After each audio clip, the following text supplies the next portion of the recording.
Welcome, today in front of me OPPO Find X5 Lite, and I'll show you how to turn on or turn off silent mode on this device. So first we should open the settings application and then tap to sounds and vibration. Just to activate silent mode, we should click here once on the switcher. When the silent mode is activated, we can see that the ringtones and notifications, they are muted. If you want to turn it on, to turn it off, you should click here once again on the switcher, and that's it.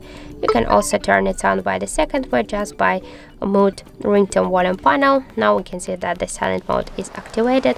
To unmute it, just unmute ringtone volume panel.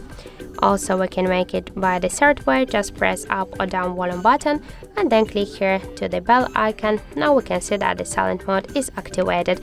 To turn it off, click once again on the bell icon. And also one more way how we can do that. First, open notification panel shortcuts. You will see here then the silent modes icon here. Just click once on the icon to activate the silent mode, and to turn it off, click on the icon once again. And that's it. So thank you for watching, and if you find this video helpful, don't forget to leave a like, comment and to subscribe our channel.